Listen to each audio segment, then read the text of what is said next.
And due to the due for the sake of due process, and I think Sorry, that's kind of what that's a word salad. It's not making any soup.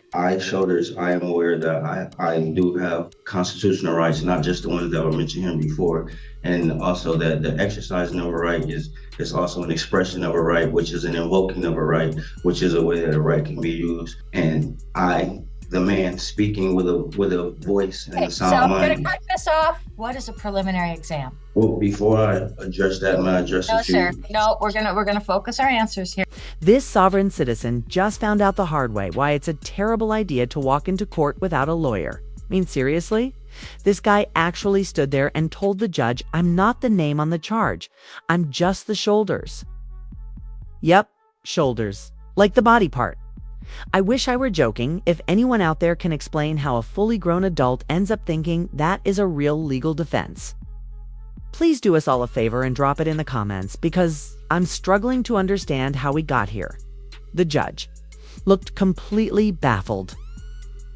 The public defender basically threw in the towel halfway through, and the rest of the courtroom.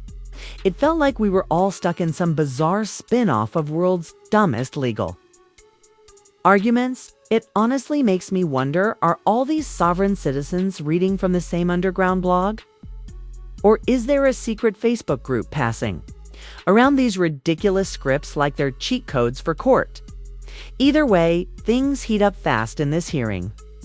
So let's dive in and watch this guy go full meltdown trying to convince a courtroom that he's not a person, just a pair of shoulders. George, thank you, Andrew. George, in the back for the people. Thank you. And Mr. Thornton, could you state your name for the record, please?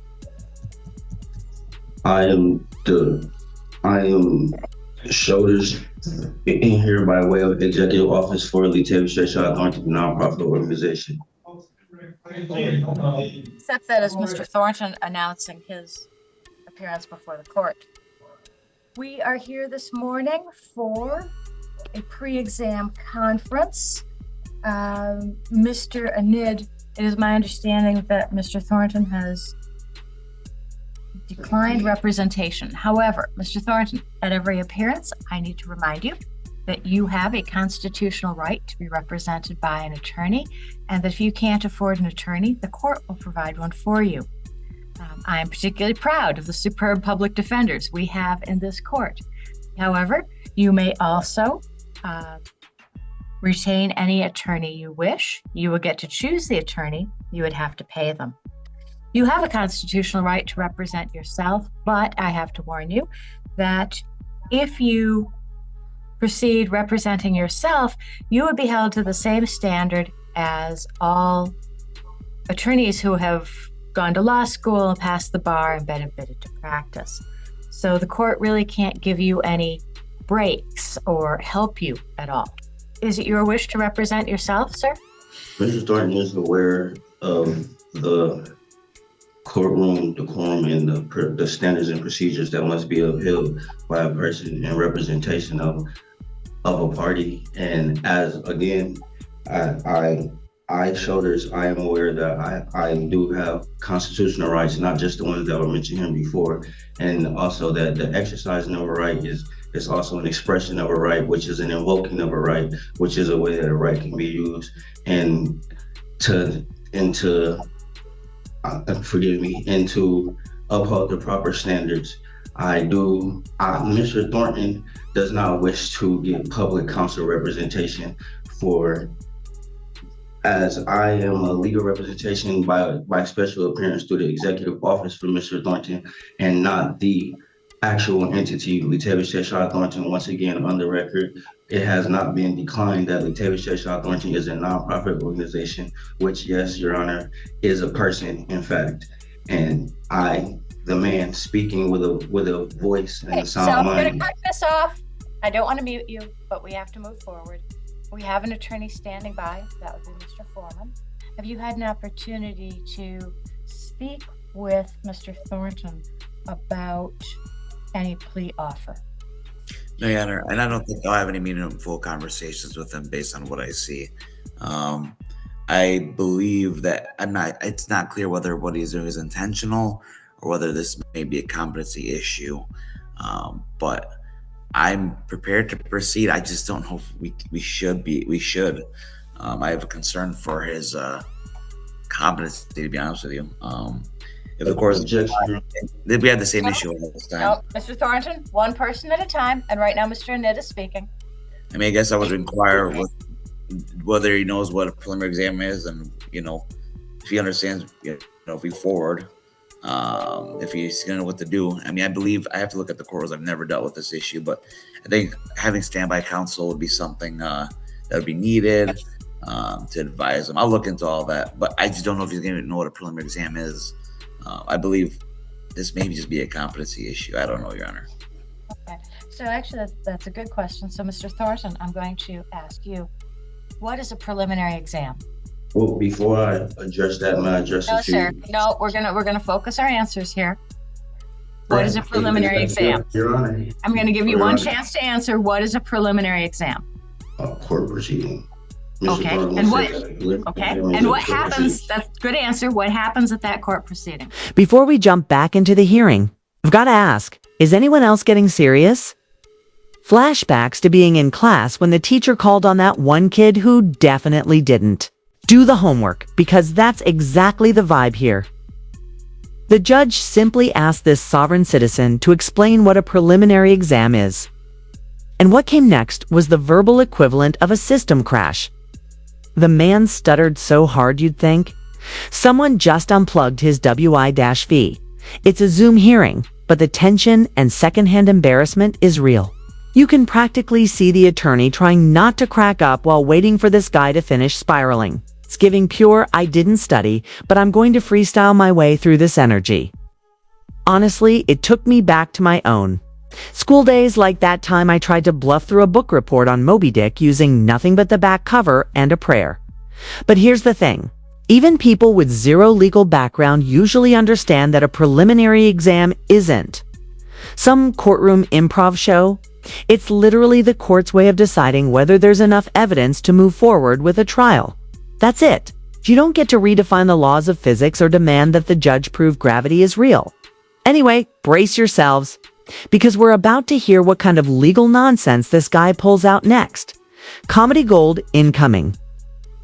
Let's get back into it. At a preliminary examination court proceeding, the parties have the opportunity to present evidence, cross-examine each other, and determine whether whether evidence is admissible to go into continuing proceedings, whether the court has jurisdictions. A plethora of matters may be brought up in a preliminary examination to see if the court has a valid standing, to see if there's anything, to see what may be addressed that's necessary as far as the parties that are at hand, not only to go about things in one specific fashion.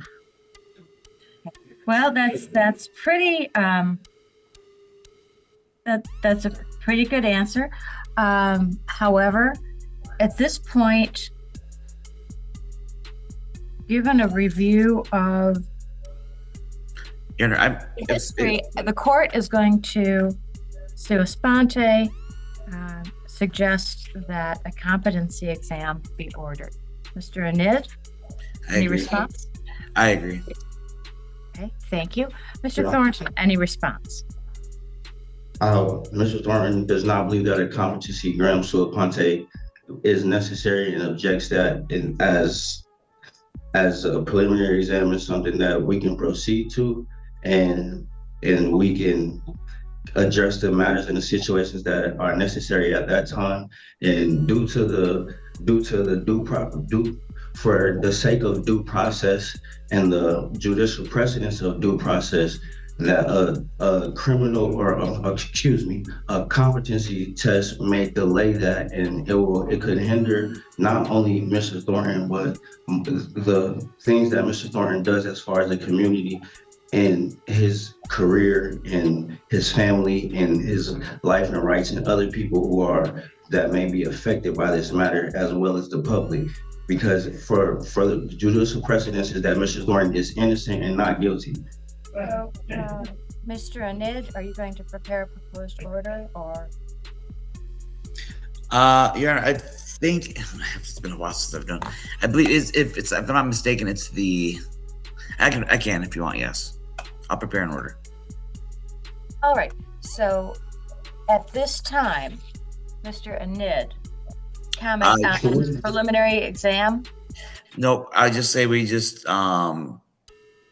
make the preliminary examination to be determined date.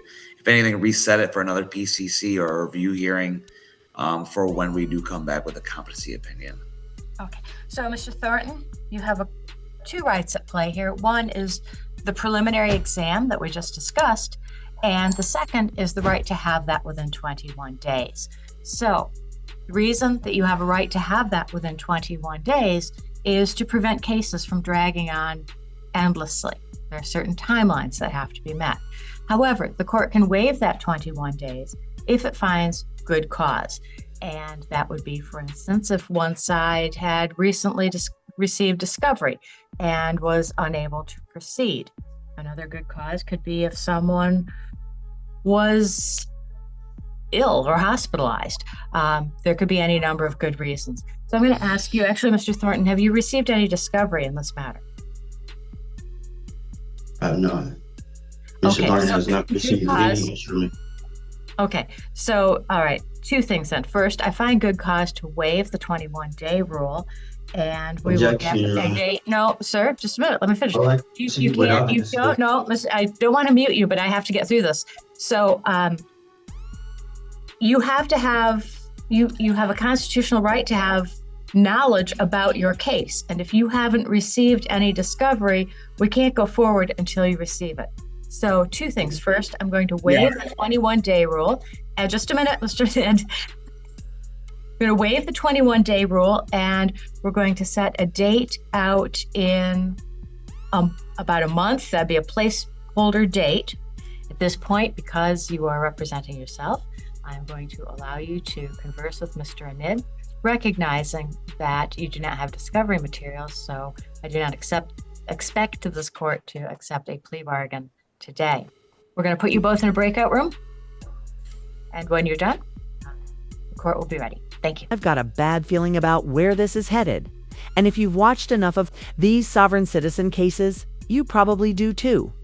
Every single time one of them steps into a breakout room with a defense attorney, it plays out the same way. Imagine trying to teach a cat how to file taxes. Confusing, chaotic, and completely pointless. Nothing gets resolved, and someone always walks away frustrated. Now, to be fair, this guy isn't the most clueless sovereign citizen we've seen on this channel. But that's not exactly a compliment. It's like saying a soggy French fry is the least gross thing in the trash. It's still garbage. It's just slightly less crunchy. You just know the attorney went into that breakout room with some level of optimism. Maybe thinking they could actually help this guy. But I'd bet good money they came out questioning every decision they made after law school. I mean, I once tried helping a coworker improve their resume, and they straight up told me they don't believe in jobs. That's the exact same vibe we're getting here. Sovereign citizens follow the same script every time. They half listen, interrupt with some made-up legal gibberish, and then act like they dropped a mic when, in reality, they just fumbled basic logic. Let's...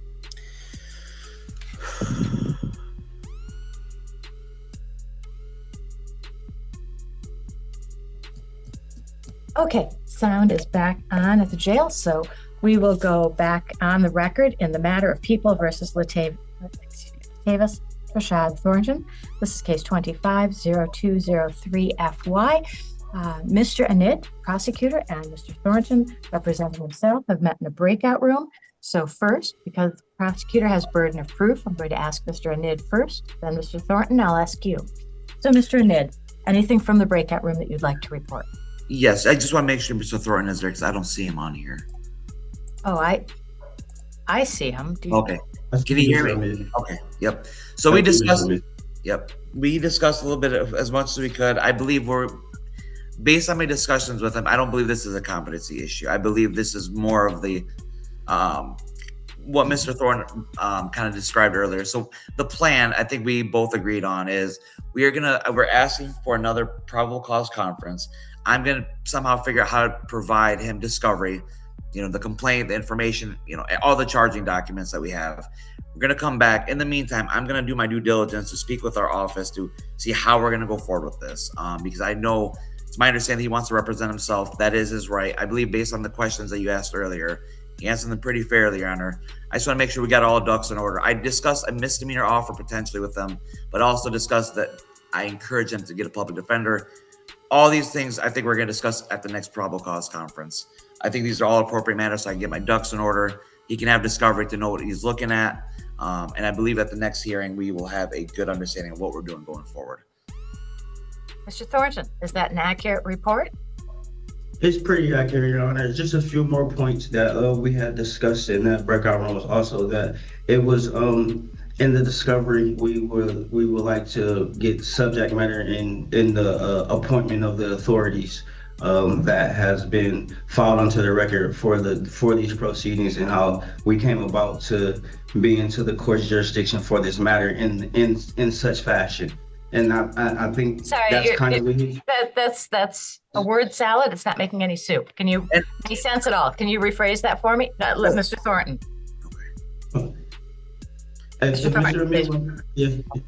So just pretty much all in the discovery, we didn't want any documents that have been filed onto the case to be missing, and that's what I mean by not limited to the documents titles that he named. It include an inclusion of all documents filed with all titles under them. And okay. I'll yes, chime in Mr. Ned.